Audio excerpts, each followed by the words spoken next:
Good Morning Night Vale is brought to you by The Disappearances of Lydia Fontaine, a new independently produced and crowdfunded 10-episode original audio drama. Set in a deceptively familiar world of electronic surveillance and machine-mediated communication, The Disappearances of Lydia Fontaine follows Lydia Ryan and her friends, lovelorn Ethan and wannabe internet sensation Dee, as they struggle to unravel the mystery of her mother's disappearance. Escape the sinister Fontaine family, and survive the feud over her grandfather's supernatural legacy. It weaves bitter family drama and high-stakes intrigue with fantasy and cyberpunk elements to create a surreal mystery about secrets and grudges, old books, big data, and the promise of infinite knowledge. And do not forget the talking birds. It's a full-cast production with original music and a bespoke soundscape presented through a series of found-footage-style surveillance recordings. And it's important to note, this show was made entirely without generative AI. Even the computers are voiced by human actors. Episodes are free, and you can start listening right now with the Season 1 finale due to come out on August 16th. For more information, go to lydiadisappears.com. and find The Disappearances of Lydia Fontaine wherever you get your podcasts and start listening from the beginning. Insurance isn't one size fits all, and shopping for it shouldn't feel like squeezing into something that just doesn't fit. That's why drivers have enjoyed Progressive's Name Your Price tool for years. With the Name Your Price tool, you tell them what you want to pay, and they show you options that fit your budget. Enough hunting for discounts, trying to calculate rates, and tinkering with coverages. Maybe you're picking out your very first policy, or maybe you're just looking for something that works better for you and your family. Either way, they make it simple to see your options. No guesswork, no surprises. Ready to see how easy and fun shopping for car insurance can be? Visit Progressive.com and give the Name Your Price tool a try. Take the stress out of shopping and find coverage that fits your life, on your terms. Progressive Casualty Insurance Company and Affiliates. Price and coverage match limited by state law.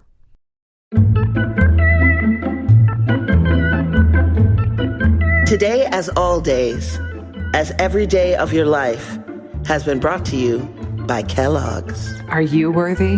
Good morning, Night Vale.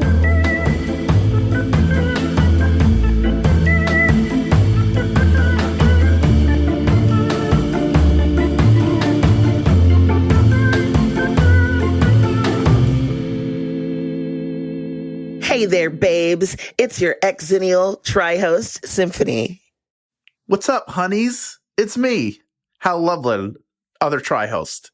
Hi, it's me, Meg Bashwiner, your elder millennial. And we here are three friends and coworkers. Sometimes I like to think of that as cow workers. So 3 friends and cow workers are going back and re-listening to every episode of the hit popular podcast, Welcome to Night Vale, and we are recapping it, we are remembering it, and we are rethinking it for you. And we're doing this because we like it. And currently in our world, where the record is being recorded, it's Wednesday. Wednesday. Would that be a fun day? Wednesday. It's Wednesday. It's Wednesday. Hey, everybody, it's Wednesday. Hey, everybody, got a crazy show for you. I should have thrown in I'm Generation X. Go ahead. It's Wednesday. It's Wednesday, March the 22nd at 7:51 Pacific Standard Time. And we're going to talk to you about episode 131, brought to you by Kellogg's. And here is the original description as it appeared in your podcatchers way back when. This broadcast is a sponsorship message from Kellogg's. Let's talk about it. Let's talk about it. Let's talk about it. Season 7, kicking it off strong with this weird episode. Wait, season 7? This is season 7, or this is the beginning of year 7. Oh, okay.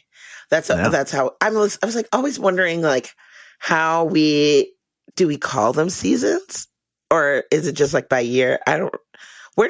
We start in June? June right? 15th is the last episode of the year, and the first episode of the year or season is the August 1st episode. August. Okay, so that's how it goes. That is canon. This episode I really loved. I thought it was hilarious. I thought it was weird.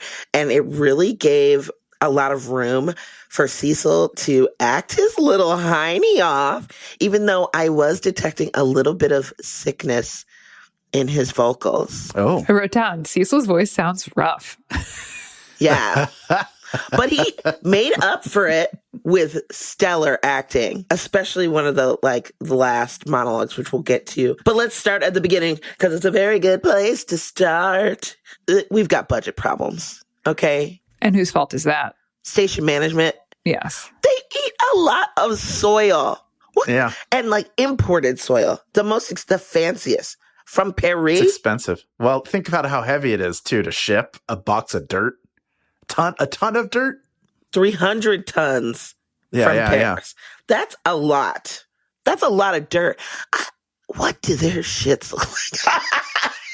Just another pile of dirt? Can't they just eat it? If all they eat is dirt. Do you think they would know the difference? You have all right, if you blind taste tested me, I would know if it was Heinz ketchup or another brand of ketchup. I'm not joking. I would know. Oh yeah. I know the difference. Okay. If you gave someone who ate the same dirt over and over again has developed a taste because they're different minerals, the makeup of soil in different places. It's different. That's why it grows different things. So maybe they would know if you tried to sneak them a little Cleveland dirt. Here's a little dirt from Vegas. You can't cut it with somewhere else in France, even a cheaper part. I don't know. You buy in bulk, I guess. But 300 tons is a lot. Yeah, the transport is enough to make it expensive. It must come over in some sort of ship. Yeah, it would have to. You can't fly that over in one plane. It's a series of military helicopters, each one carrying a box of dirt, and then they move to Ride of the Valkyries. They fly and drop it.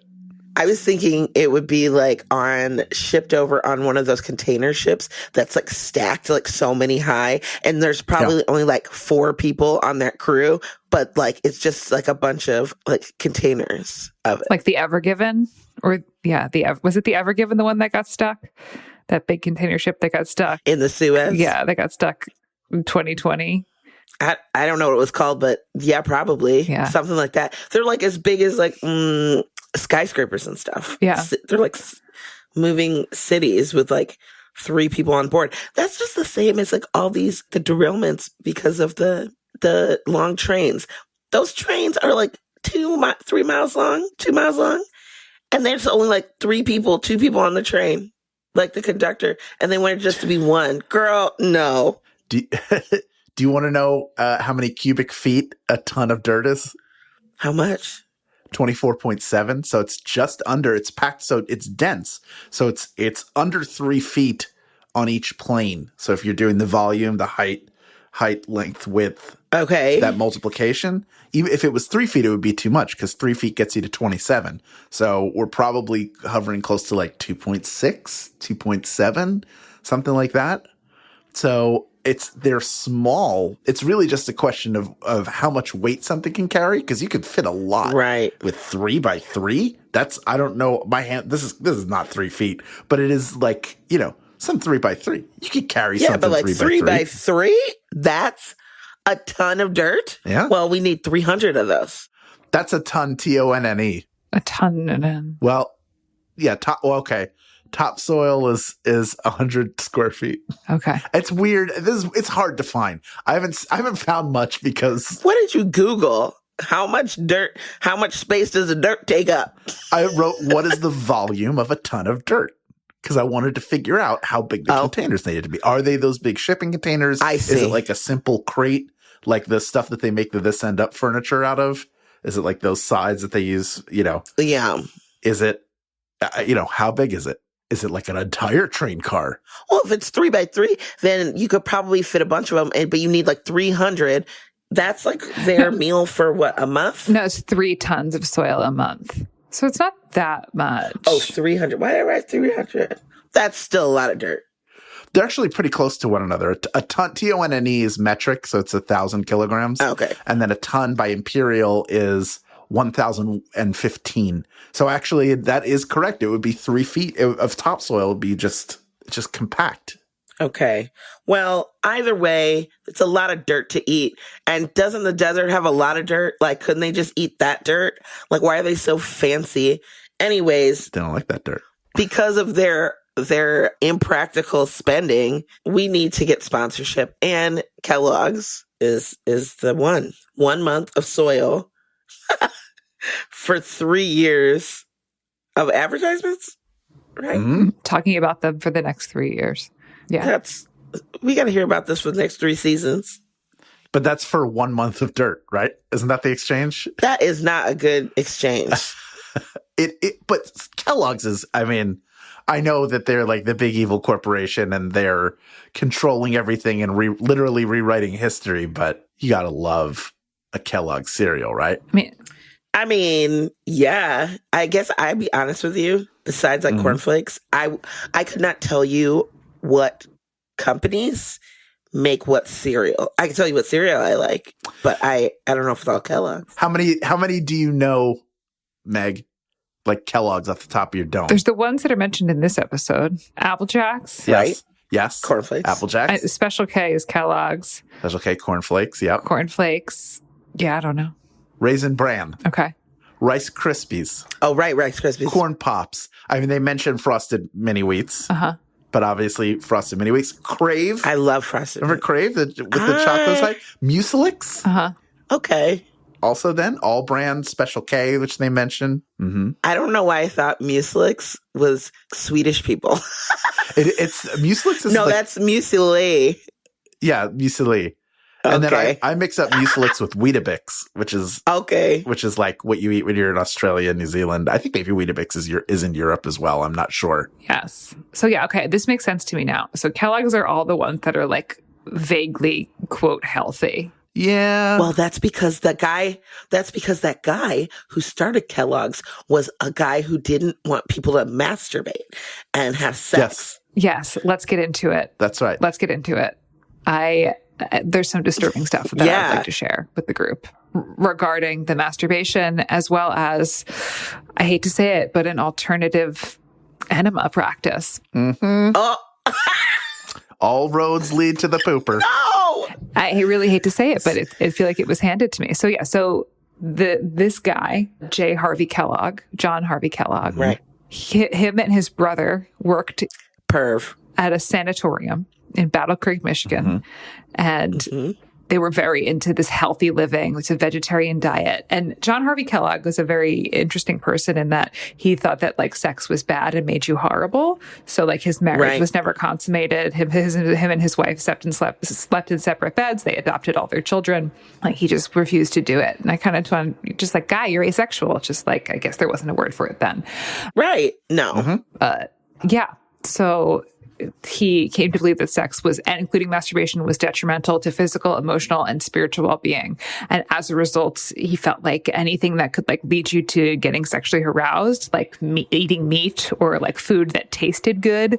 So he invented these cereals and these products that were like kind of bland so that they wouldn't excite you like into I guess like if you're so not having sex of any kind, like a really delicious hamburger could get you going. I don't know.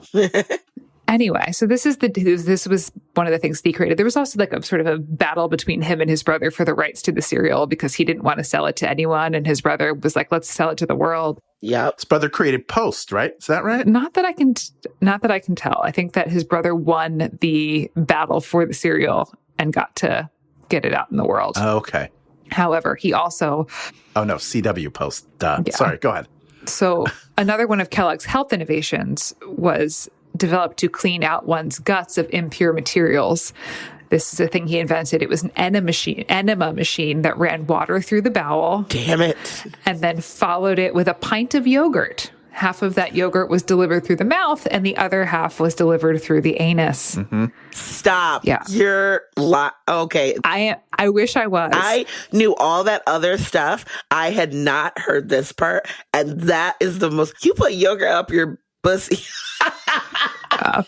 half a, I have to back at the number. That's where Activia comes from. Pint. So 8 ounces, a full cup of yogurt up your ass. And then you have to eat a cup of yogurt, not the same cup. Put it up there. And then when they meet, they fall in love in the middle of you. I was like, They kiss. They go. So it's either that or jerk it. Those are your two options, according to Kellogg. Are you, well, I will. Are we going to vote? Yeah. Are you eating the yogurt at the same time? Like, Probably. that would feel so weird. And they're probably using a billows to get it up there, right? Because this is late 19th century, or like somebody's cycling on like a penny farthing, and that's running a gear that's like. But there's always some sort of like weird, like prongy music in the background. Yeah, somebody's playing a balalaika. Die for it. You're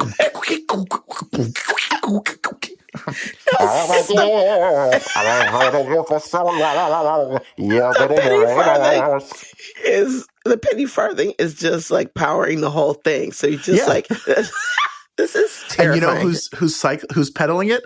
The patient. Oh. It really is a full body experience. You're cycling yogurt into your own asshole while you're eating yogurt, and you have to listen to that music. Is it like a recumbent penny farthing? No, it's the one you're sitting real up high on that big wheel, because that's the penny farthing is the really high. You can't lay down. You got to stay leaning forward to expose the yogurt hole. Yogurt hole 2. Yep. I'll link. I'm going to link on our Patreon to this article where I discovered this, as well as some photos of not the yogurt enema machine, but of the man himself, J. Harvey Kellogg. Oh my God, that's horrifying. Can we talk about cereal companies for a second here? Sure, please. Because Kellogg's is your main three. Your main three are Kellogg's, General Mills, and Post. And I think that Kellogg's and the gospel according to Hal Lublin. Well, Kellogg's and General Mills each have their like this. I'm planting my flag. Like I think Kellogg's is like cornflakes, Raisin Bran. Those are their main ones. Then you have Cheerios, Chex, Cinnamon Toast Crunch is a major one for General Mills. But then there are like different ones. Like so they have Chex, but then Kellogg's has Crispix, where like ours are a hexagon, yours are square. Right. But Crispix are like a knockoff. Nobody likes Crispix. I like Crispix because they're a combo of wheat and corn. Oh, that's true. One side wheat, one side corn, huh? But they do have the combo. I realize now I'm a General Mills girl because I am a Honey Nut Cheerios. Of course. And rice, and not the Chex. I love Chex. And I love the combo of the ones. They'll have the rice, wheat, and the other one. I don't know. They're different colors. It's like white, yellow, and brownish kind of ones. Yeah, there's wheat, corn, and rice.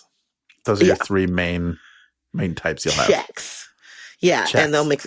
But what's crazy about Kellogg's, I do enjoy the little biscuit ones. What are those? The shredded wheat? With the shredded wheat. Frosted shredded wheat. Frosted mini wheats, frosted shredded wheats are the ones that are like pillows. Frosted and mini the mini wheats. I don't like the ones with the frosting on them. Why? I like the plain ones. They're good. Because you don't like sweets. Not like really. But like you could put like bananas in there. That's really good. Yeah. Yeah, they go great with that frosted top. I don't want the frosted one. You don't have to have it. You don't have to have it. Okay, so what are the other cereals? I'm sorry, keep going. Well, like General Mills, I think is a little bit more like they have more of the sugar cereals than Kellogg's, which has a great complement. They have your Fruit Loops, they have Apple Jacks, they have Corn Pops. Then General Mills has Cinnamon Toast Crunch, Cocoa Puffs, Cookie Crisp, and then Golden Grahams. But to me, and Lucky Charms also. But to me, the number one is... I've never had any of those. Trix. You've had Trix. Trix are for kids. Are those... Like General Mills feels more...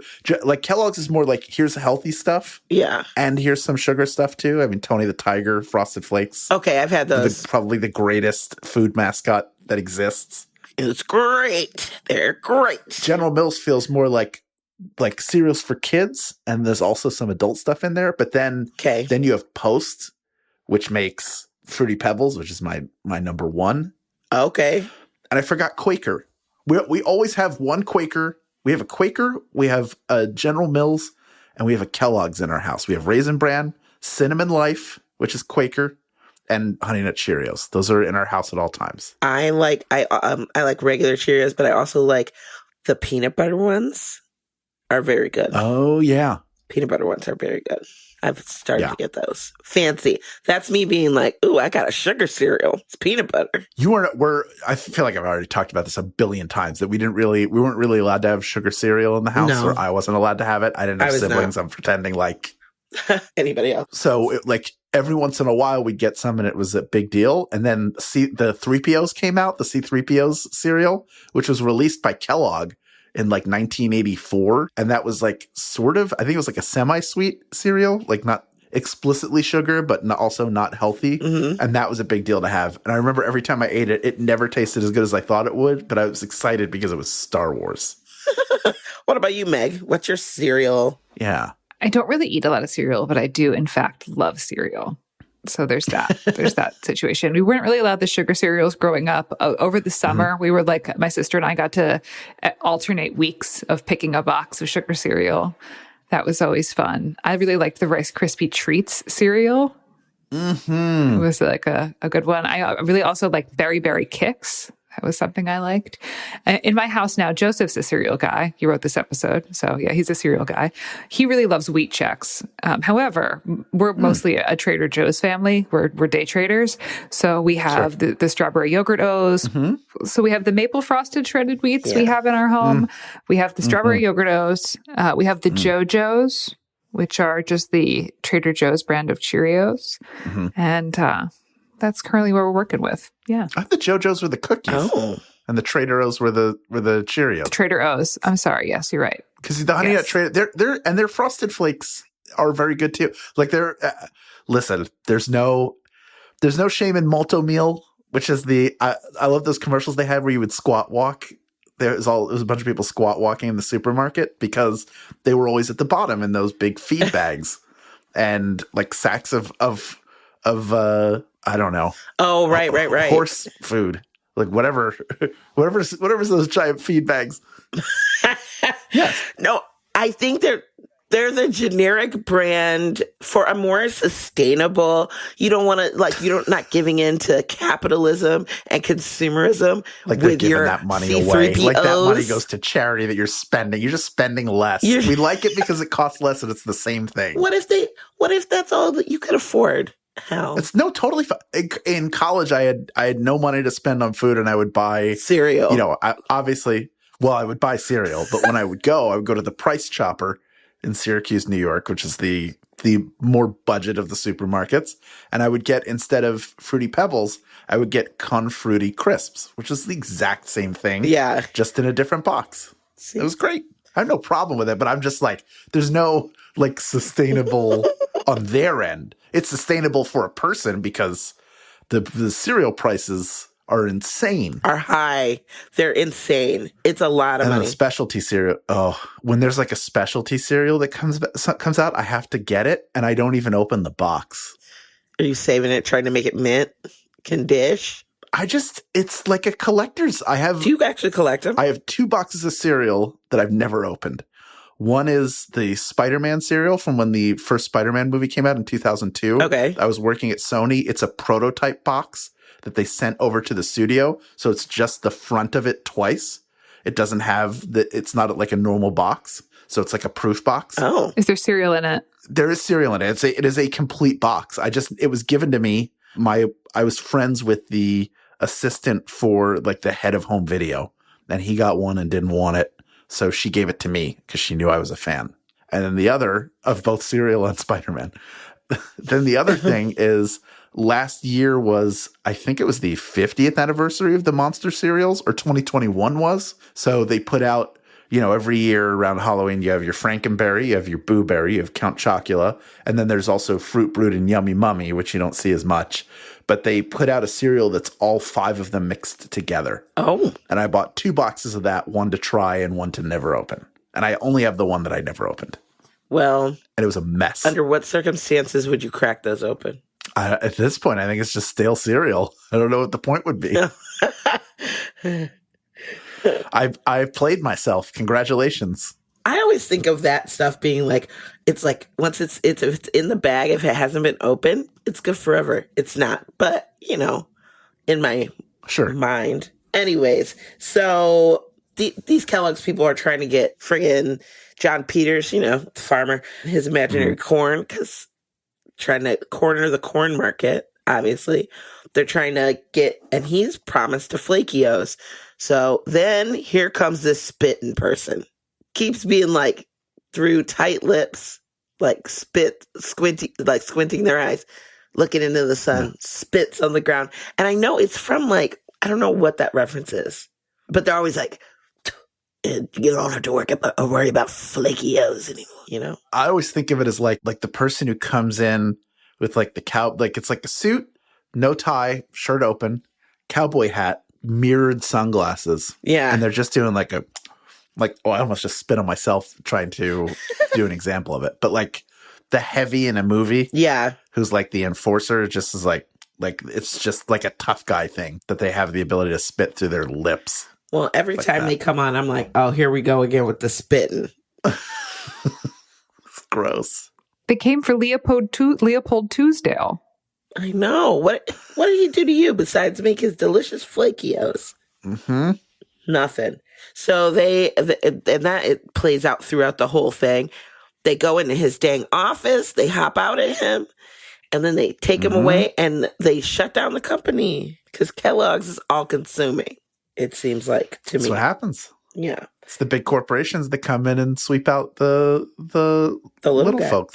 It's You've Got Mail all over again. Oh, I was like, huh?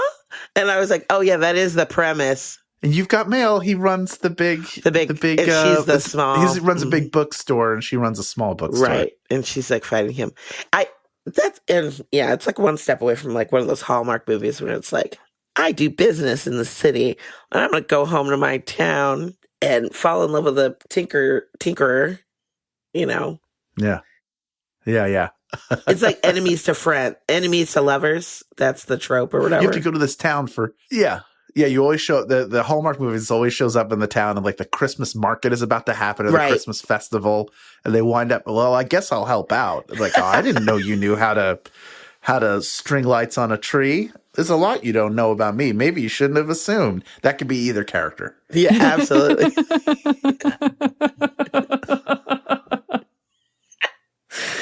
That's so true.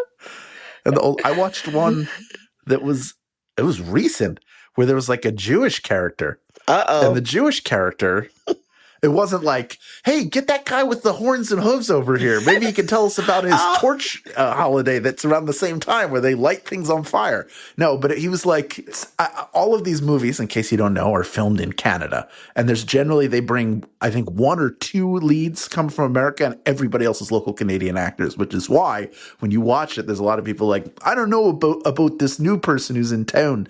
But like the guy is like, he's like the manager of a country singer, but he's got like he's made to look like a music manager, like almost like one of the rats of Nim was turned into a person. But like 5 o'clock shadow and the greasy little ponytail and the leather jacket all the time, even indoors. But he's not like, it's not like Peter Pettigrew. Like Peter Pettigrew is perfect. It's a perfect, yes, that is exactly what I was thinking of. All I can think of was the actor, Timothy. It's like, he's like Timothy Spall, but it's weird because it's almost, I was watching it almost like, is this anti-Semitic? But it's more like the music industry is full of scumbags, but he's a good guy, but he's dressed like someone who should be the villain. And he is the most Canadian person. Like, I would imagine he is the most delightful person to talk to and spend time with. Well, I'm just murdering the conversations tonight. That's what I'm doing. No, it's good. It relates to what we're talking about because Canada and Night Vale are 2 places that exist. That's right. Speaking of other things that exist, the community calendar. The community, yes. Not quite the community calendar. The community calendar is pretty wild. The Boy Scouts have cereal for sale, but like not. Yeah, I mean they're not really helping these kids out with this. The Happy Hyenas, Steve Carlsberg's team, which inevitably has Janice on it, is going against the garbage.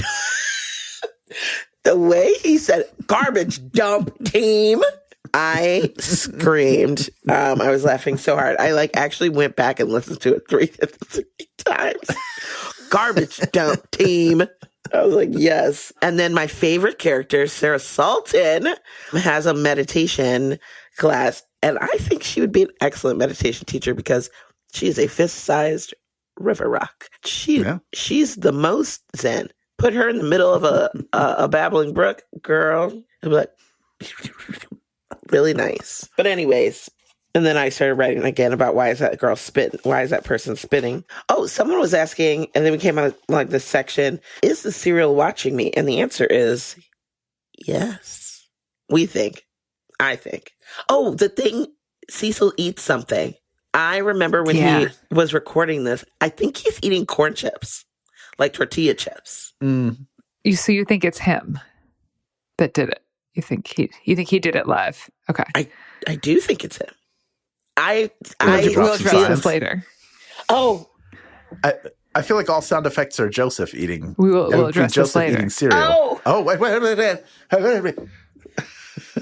Yeah. But yeah, so it's not the community calendar, it's the traffic. That's like, we're going to do the traffic. Oh, no, wait. Now we're in these common Kellogg's questions. And the questions are, how much is too much cereal? And then the answer is, how much is too much life? So that's a really good answer. Answer the question with a question. And then the cereal boxes are watching me. And then I have this coupon for Frosted Mini Wheats. Is it still usable? Right. And then it's 10 seconds of a person eating cereal recorded really, really close to their mouth. And then, there's that the misophonia section, as I like to call it. Oh, yeah. I forget that it bothers some people, like the mouth sounds. I mean, I get it. I don't like ASMR, so that's kind of a similar thing. But yeah, I don't know. I think if I hear the sound and I think if I see it, that's when I get grossed out.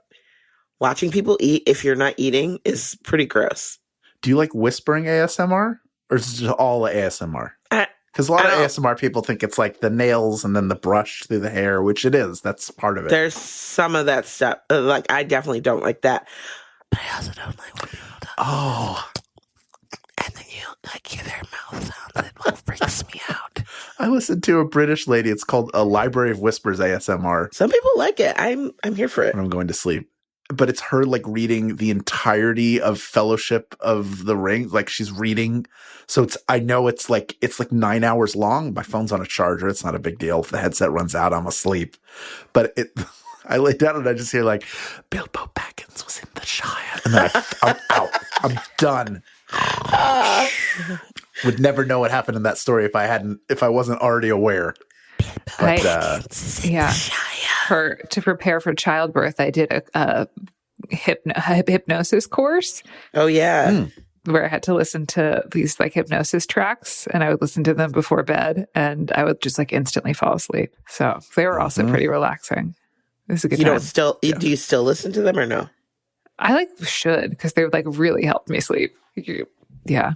When I have a series of power naps things saved on my Spotify that I listen to, like when we have like not a ton of time, like in the middle of the day, but I want to feel rested and I'm feeling tired. I'll like lay down with my legs up the wall and listen to this like power nap thing for, if I have 45 minutes, I'll do that. And sometimes I fall asleep, but not really. And it's like a lot of like, well, this is power nap. Please get comfortable and blah, blah, blah. And then it's like, sounds like whoosh, whoosh, like ocean sounds. I can do that. And then like some binaural D-wave type things that are supposed to help like you feel more rested. When you hear things like wow, wow, wow, wow, wow, like in your ears. And then occasionally it'll be like ding, like one of those like yoga sounds. It's like yoga sounds. Yoga, meditation, sleep sounds. It's not the sound of someone chewing cereal into a microphone. No. That does not. I wonder with all the people that say that they're like, oh, I had such a tough time listening to the podcast because I hear Cecil's voice and I just want to fall asleep. I'm like, even when he's crunching chips. Also, the music in this episode, especially towards the end, was so intense. I thought the mix was bad. I wrote the mixing is kind of bad. Really? Maybe I don't know. Maybe because I was like listening to it, the fan was going. I didn't hear all that. I was like losing Cecil's voice in the music. Oh, I see what you're saying. But I was like, oh, I like the music. It just felt really intense for me. Like, especially around that time because I think it was mainly around the part where they're like talking about the king and the farmer and all that stuff. And it was getting like more intense. And then Kellogg's was like, I am everything, basically. Doing like the Bible, the creation story according to friggin' Kellogg's. You know, there was nothing. Yeah, we come back from the weather. It's intense. And it's just, this super intense creation, religious lore happening, which is your instant hallmark that this is a Joseph Fink episode, is that there's a dense religious lore. That's, Well, he does have, wasn't that his major in college? Yeah, he was a religious studies major. He's always had a fascination with religions, which is, I mean, it's all just storytelling, right? And storytelling passed down through time. So, the greatest stories ever told. Boom, boom, boom, boom, boom, boom. But that is actually how this episode felt to me. And my favorite part was towards the end. I guess I would think it would be the ending monologue. Was we live lives rich with meaning and awe, or we live lives heavy with torment, or pass by like a Wednesday after, or live lives that pass by like a Wednesday afternoon. And we reach the end and say, my God, is that it? And it was. That I went back and listened to that a couple times because ain't that the dang truth, you know? Yeah. We live these lives and sometimes it's like, woo! And sometimes it's like, okay, it's fine. Or it's like, no, every day is a day, is a day, is a day. And then at the end, you're like, oh, I mean, it is. That's all, you know. I just hope when I look back on my life in that flash of a moment, my synapses are snapping and firing and remembering everything, that I'm like, damn, bitch, you fucked that shit up, you know? You did. Yeah. Well, I mean, the farmer too, this farmer who's just is trapped in the comfort and the torture of routine, and then never, like, she just sits there and has a longing to go to the forest, but it's not going to be comfortable for her, never does, dies in the field, and then ultimately it doesn't matter. Yeah. Because the only thing that matters is Kellogg's, ultimately. Right. But there is like a sadness in that, and there's it's these deep runs where you're like, oh, there's a lot true here. And how much of this it makes you stop and think about the parts of your life that this reflects. Yeah. Which is a hallmark of well-made art, is that even if it's not 100% true for you, you find some truth in it. There's some like glint or reflection of some length or size that has meaning to you, or you go like, oh, this is either something I need to change or just something I've never recognized before, and now I have to think about it, and it makes you question what is and is not true in your life. That's rich, my friends. And on that note, up next, we hear from fans and friends of the podcast about their theories, comments, and questions. But first, a conversation about this episode's weather. This episode's weather was Standard Deviation by Danny Schmidt.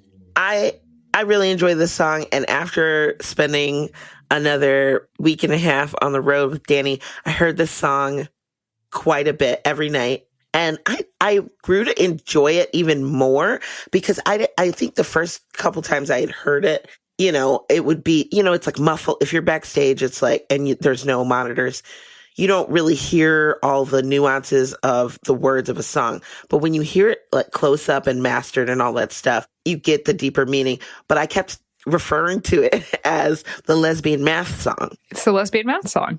Yeah. For sure. And I love it. And Danny is always the way his brain works is so fascinating to me. But I really always enjoy his wordsmithness and the stories that he tells in his songs. Yeah, he's fantastic.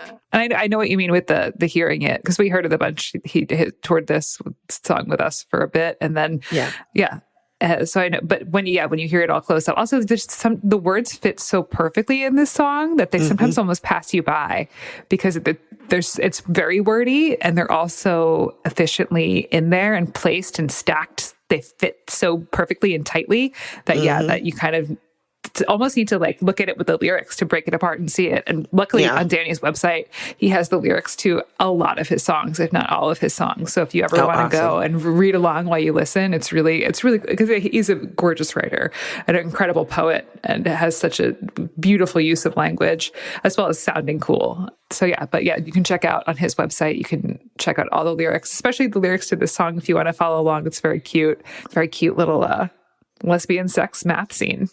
Yeah. I love this song. It's fun. I did. And Danny Schmidt is a wonderful person who's also on tour on the West Coast and the Pacific Northwest towards the mid to end of April. So if you're in that area, go check out Danny's website if you want to go see him. He puts on an incredible show. She grabbed her by the brainstem. I like that part. I was like, damn, bitch. She was like, yoink. Threw her to the ground. Yeah. I know. I was like, ooh, hot. Anywho, but we love Danny. We do. Do you know what else we love? What? Big piping hot, steaming, big old piping hot FanZone Calzone. FanZone Calzone! Da-da-da. Pew, pew, pew, pew. Stay right there. Good Morning Night Vale will return after a brief break.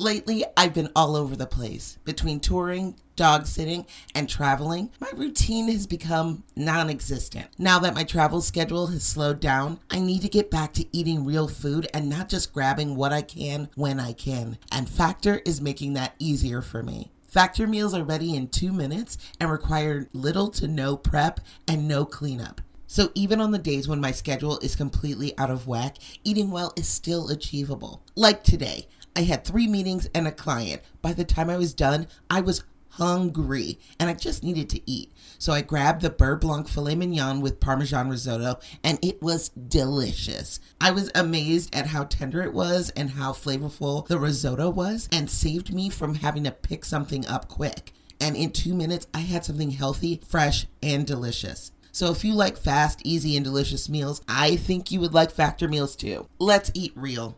Head to factormeals.com/GMNV50OFF and use code GMNV50OFF to get 50% off and 1 free breakfast item per box for 1 year, while supplies last until 10/31/2026. That's code GMNV50OFF at factormeals.com. GMNV50OFF at factormeals.com. See website for more details. This episode is brought to you by Facebook. So you were scrolling on Marketplace, and there it was, the bike you'd been searching for. You sent a message, and it turned out the seller was super chatty, kind of funny, and an avid cyclist. The next thing you know, you're in a cycling crew. Well, a community cycling group.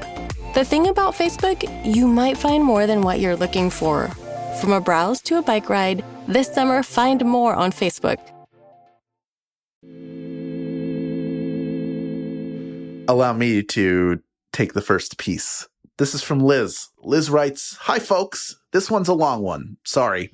Also, trigger warning, going to talk about some cancer stuff right up front if you don't want to read about it. Hal, it's so interesting that you brought up the colostomy box.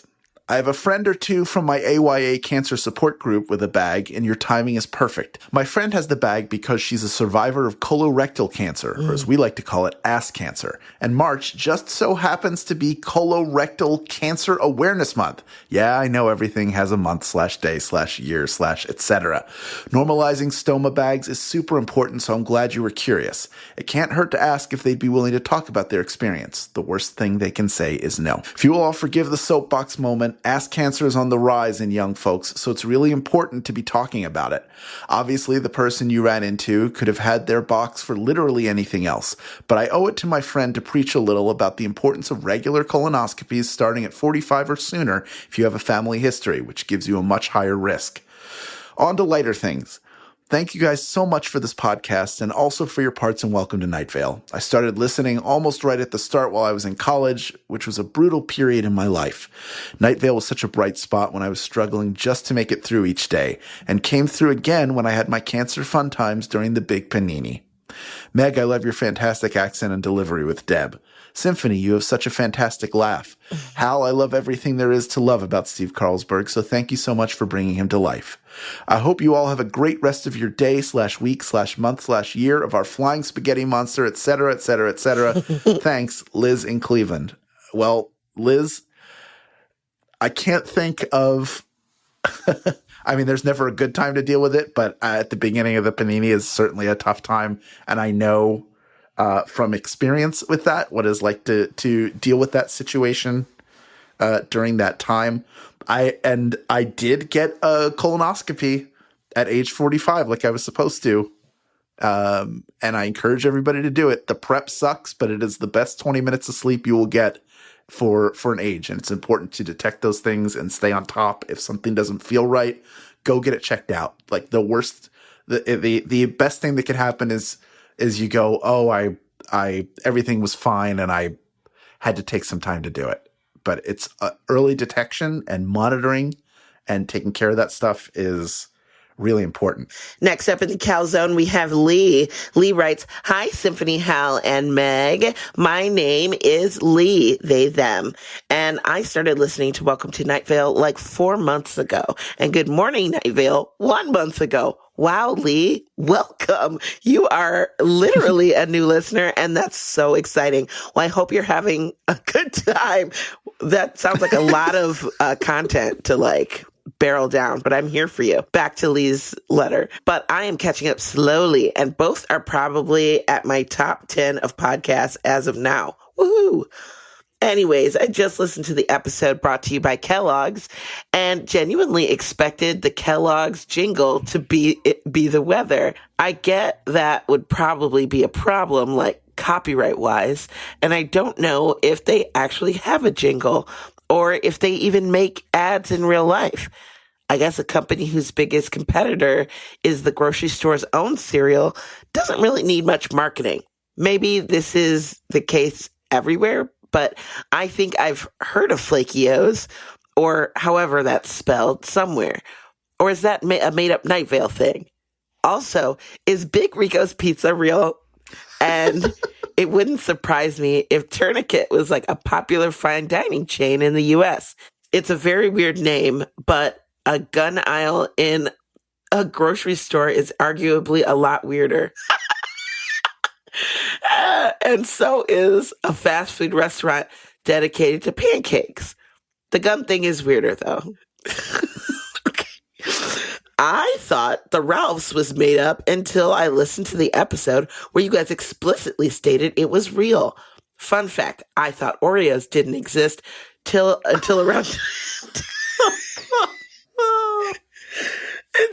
2014, because that's when their ads were all over the TV. Turns out that's just when they came to Sweden. Sweden. Okay, that makes more sense. I found that out by watching The Parent Trap. I love that movie. Hold on. Are they saying that they saw a commercial for Oreos in the TV in Sweden during an airing of the, was it 2000 version of Parent Trap with Lindsay Lohan, and that was the key?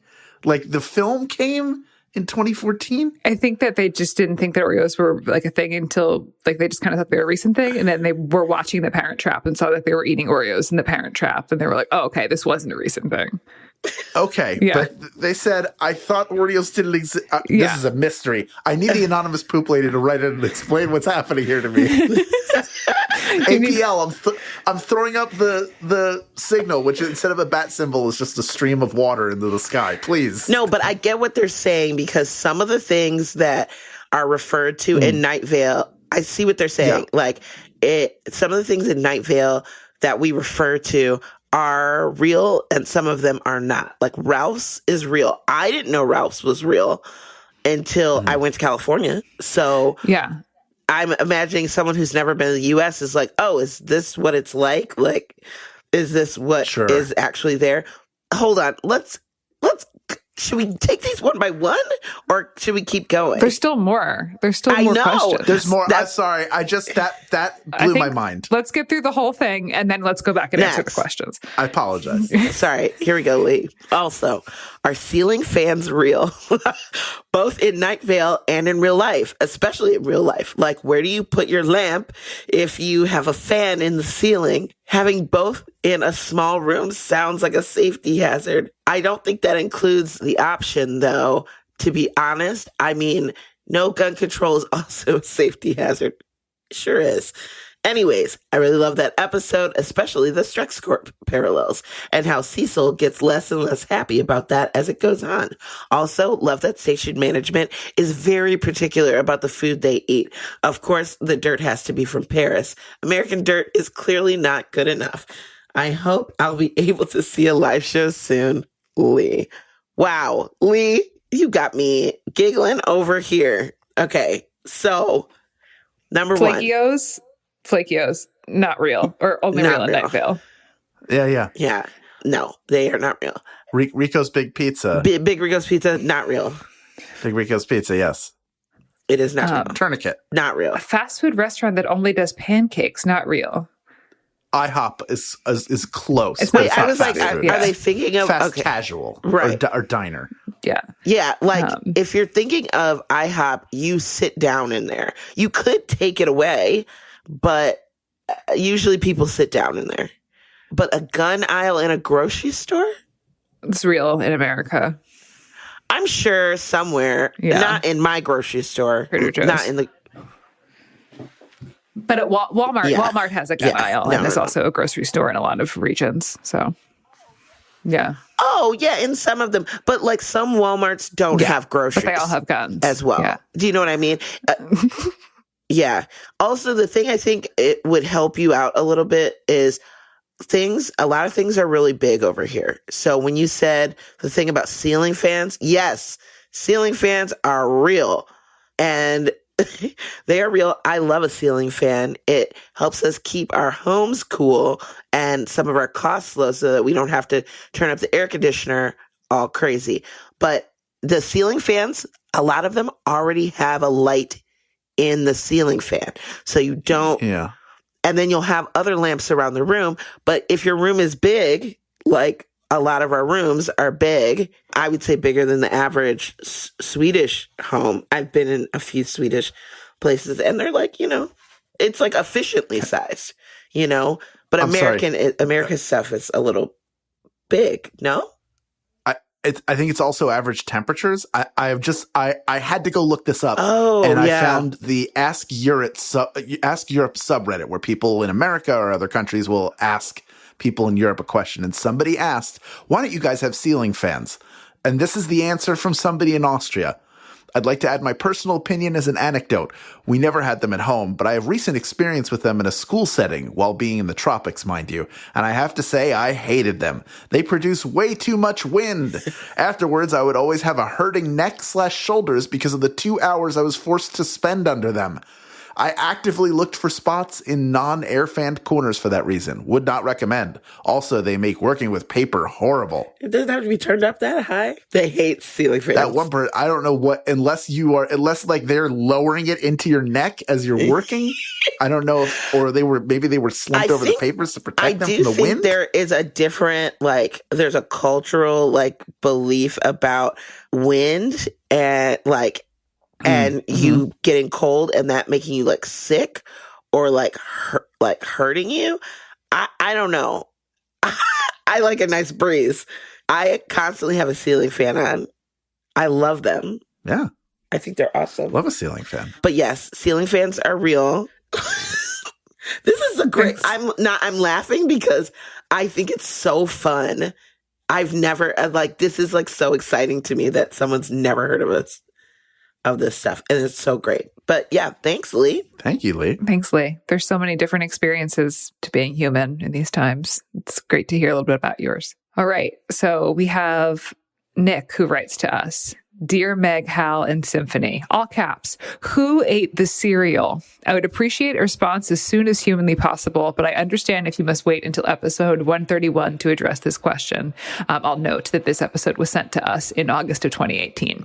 Thank you for your work on Welcome to Night Vale and Good Morning Night Vale. The show has truly reinvigorated my love for the creepy, strange universe we might live in. Warm regards, Nick H. Yeah, Nick, who ate the cereal? Hal ate it. Who ate the cereal? It's Hal. Symphony thinks it's Cecil eating corn chips. I asked. Who ate the cereal? Oh, in the show. You were widely accusing me of eating cereal. Well, because you are a cereal eater, cereal eating mofo. Mm-hmm. I asked Joseph about this. I was like, "Was it you? Like what?" Joseph was like, "It was John." It was John. John made the sound cue, is what Joseph thinks. He's like, I really think it was John who made this cue. So, Disparition ate the cereal, Nick. Wow. I know there was something else where Cecil was eating corn chips, but I think this cue is actually just John eating some cereal. I love that this has been in we were actively doing the Good Morning Night Vale when this dropped, when 131 dropped. Yeah. And somebody put that question into the time capsule for it. So you've been sitting on that for almost 5 years. Yeah, I have a lot of time capsule ones actually, because people will also be like, oh, I have something about episode 190, and they'll have sent it 3 years ago. And so I save them. Wow. And hopefully we'll get there. We'll get there one day. I love it. See, fans, friends, enemies. We'll keep your emails. Enemies. Enemies. You. That's how I'm entering a room from now on. Friends, family, enemies. Turn on the ceiling fan. Thank you also very much for listening. Thank you to Hal and Symphony for being here with me. The next episode we're going to be talking about next time is Bedtime Story. But until then, good morning, Night Vale. Good morning.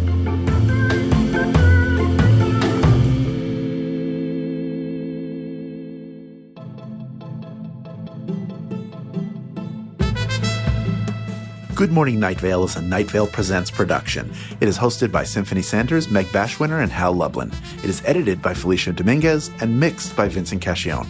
It is produced by Meg Bashwiner. Theme music by Disparition. Email us at info@goodmorningnightVale.com to share your theories and ask questions, or to tell us what cereal you like the best. This show is powered by our patrons like Laura Ramos, James Lee, Jen Riegler, Jessica B., and Carla Toll.